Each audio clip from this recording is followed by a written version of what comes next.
பாத்தீங்களா? 3வது படிக்கிறப்ப நான் லெக்சரர் ஆகணும்னு எழுதினேன். எனக்கு அப்ப ஸ்பெல்லிங் தெரியாது.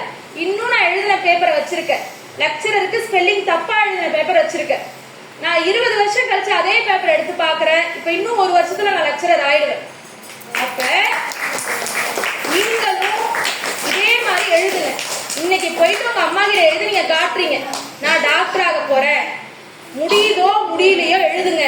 நான் ஒன்னே ஒண்ணு சொல்றேன், பணம் இருக்கு பணம் இல்ல அதெல்லாம் அடுத்தது.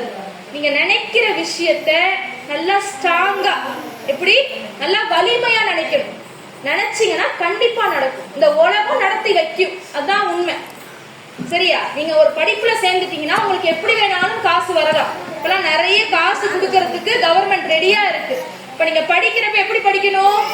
நல்லா வலிமையா படிக்கணும். சரியா? படிக்கலாமா? இன்னைக்கு போயிட்டு நீங்க என்ன எழுதணும்? என்ன எழுதணும்? நான் என்னவாக போகிறேன் அப்படி நீங்க எழுதுறீங்க. 15 வருஷம் கழிச்சு நீங்க எடுத்து பாக்குறீங்க, அதே மாதிரி ஆயிருக்கீங்களா நினைச்சு பாருங்க. எப்படி இருக்கும் அதே சீட்டை 15 வருஷம் கழிச்சு எடுத்து பார்த்தா எப்படி இருக்கும்? எவ்வளவு சந்தோஷமா இருக்கும். சரியா? எழுதலாமா? இன்னைக்கு எழுதுறீங்களா? எழுதலாமா? சரி, ஓகே. நம்ம இப்ப பொங்கல் கொண்டாடுறோம்னு வச்சுக்கோங்க. என்னென்னலாம் வச்சு கொண்டாடுவோம்? சக்கரை பொங்கல், கரும்பு வச்சு கொண்டாடுவோம்ல. கரும்பு சாப்பிட்றப்ப எப்படி இருக்கும்?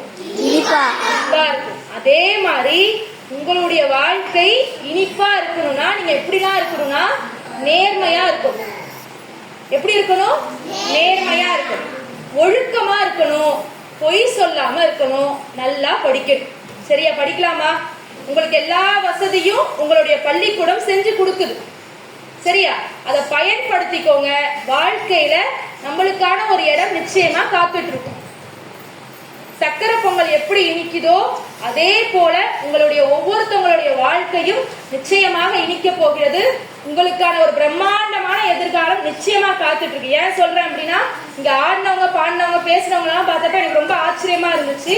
நான் பெற்றோர்களுக்கு சொல்ற ஒரு விஷயம் என்ன அப்படின்னா, உங்களுடைய பிள்ளைகளுக்கு ஒரு வாரத்தில் ஒரு நாளாவது ஆரோக்கியமான உணவை கொடுங்க. அறிவார்ந்த தலைமுறையை உருவாக்கி வச்சிருக்கீங்க, ஆரோக்கியமான தலைமுறையும் உருவாக்குங்க அப்படின்றத நான் வேண்டுகிறது. பிள்ளைகளா, நீங்க என்ன செய்யணும்? இன்னைக்கு போயிட்டு என்ன வாக்க போகிறேன் அப்படின்றத எழுத போறீங்க. 15 வருஷம் கழிச்சு எடுத்து பார்க்க போறீங்க. அப்பா நான் ஆயிட்டேன்னு சந்தோஷம் அடைய போறீங்க. செஞ்சிடலாமா? சரி, ரொம்ப நன்றி. இவ்வளவு நேரம் அமைதியா கேட்டதுக்கு ரொம்ப ரொம்ப நன்றி. நன்றி.